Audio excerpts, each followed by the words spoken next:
రేవంత్ పాలనలో కాంగ్రెస్ నాయకుల ఆగడాలకు అడ్డే లేకుండా పోయింది. అధికార మదంతో మన భేదం లేకుండా ప్రవర్తిస్తున్నారు. మంత్రి అడ్లూరి లక్ష్మణ్ కుమార్ నియోజకవర్గంలో సొంత పార్టీ ఉప సర్పంచ్ను మండల అధ్యక్షుడు బెదిరించాడు. బుగ్గారం మండలం గంగాపూర్ గ్రామ ఉప సర్పంచ్ తిరుపతిని కాంగ్రెస్ మండలాధ్యక్షుడు బెదిరించాడు.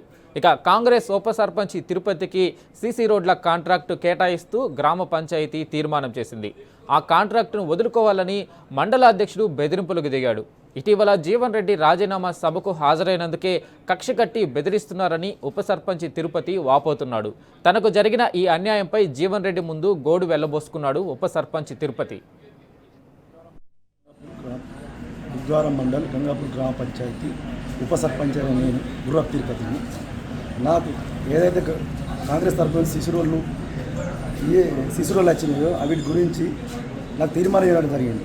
గంగాపూర్ గ్రామ పంచాయతీలో సర్పంచ్ కానీ వార్డు మెంబర్లు కలిసి మొత్తం మంది చేసుకోమని తీర్మానం ఇవ్వడం జరిగింది.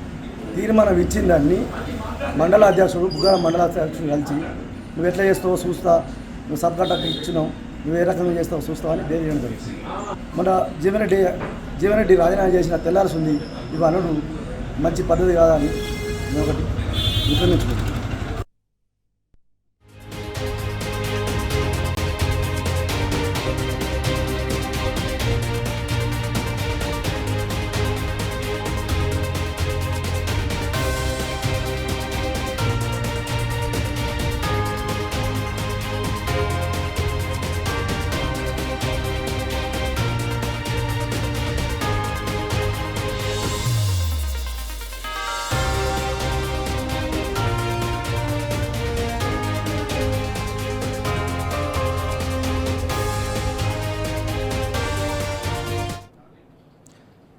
రేవంత్ పాలనలో కాంగ్రెస్ నాయకుల ఆగడాలకు అడ్డే లేకుండా పోయింది. అధికార మదంతో మన భేదం లేకుండా ప్రవర్తిస్తున్నారు. మంత్రి అడ్లూరి లక్ష్మణ్ నియోజకవర్గంలో సొంత పార్టీ ఉప సర్పంచ్ను మండలాధ్యక్షుడు బెదిరించాడు.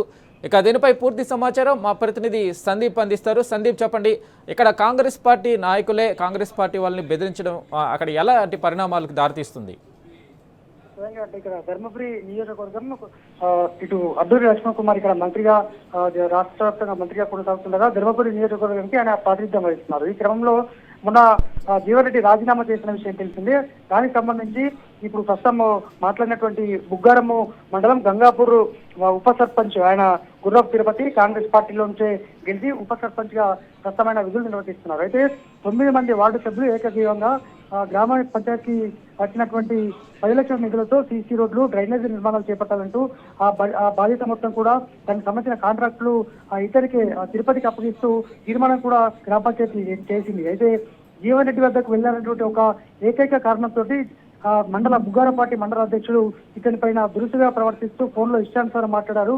తనకు వచ్చినటువంటి ఈ టెండర్ను కూడా రద్దు చేసే విధంగా ఆయన మాట్లాడారు. పూర్తి స్థాయిలో ఇతరులకే సబ్ కాంట్రాక్ట్ ఇస్తున్నామంటూ చెప్పడంతో ఆయన హుటాహుటిన జీవన్ రెడ్డి వద్దకు వచ్చి ఆయన తన గోల్ను వెళ్ళబెచ్చుకోగా జీవన్ రెడ్డి కూడా తమ పైన ఇంకా మరింత ఒత్తిడి పెరుగుతోంది, ఖచ్చితంగా వీటన్నిటిపైన మనం పోరాటం చేద్దాం, నీకు ఎటువంటి అన్యాయం జరగకుండా తాను చూస్తానంటూ కూడా హామీ ఇచ్చారు. మొత్తానికైతే తీర్మాన పత్రం స్పష్టంగా ఉంది. అందులో గ్రామ పంచాయతీకి సంబంధించినటువంటి 9 మంది ఆమోదం పొందిన తర్వాత కూడా మధ్యలో అంటే ఎటువంటి అధికారం లేనటువంటి ఒక కాంగ్రెస్ పార్టీకి సంబంధించినటువంటి అధ్యక్షుడు ఈ విధంగా ఉప సర్పంచులు బెదిరించడం అయితే ఇటు ధర్మపురి వ్యాప్తంగా కూడా కలకలం రేపుతోంది. మరి దీని వెనుక అడ్లూరి లక్ష్మణ్ కుమారే ఉన్నారన్నటువంటి వ్యాఖ్యలు కూడా వినిపిస్తున్నాయి. ఎందుకంటే గత కొద్ది కాలంగా జీవన్ రెడ్డి మాట్లాడుతున్న విధానాన్ని చూస్తే అడ్లూరి లక్ష్మణ్ కుమార్ కూడా పూర్తి స్థాయిలో జీవన్ రెడ్డికి సఖ్యత లేని నేపథ్యంలో ఈయన వద్దకు వచ్చినటువంటి వారందరినీ టార్గెట్ చేస్తున్నారనే ప్రశ్న ఇక్కడ ధర్మపురిలో ఉత్పన్నమవుతోంది. Venkat. Right Sandeep, thank you.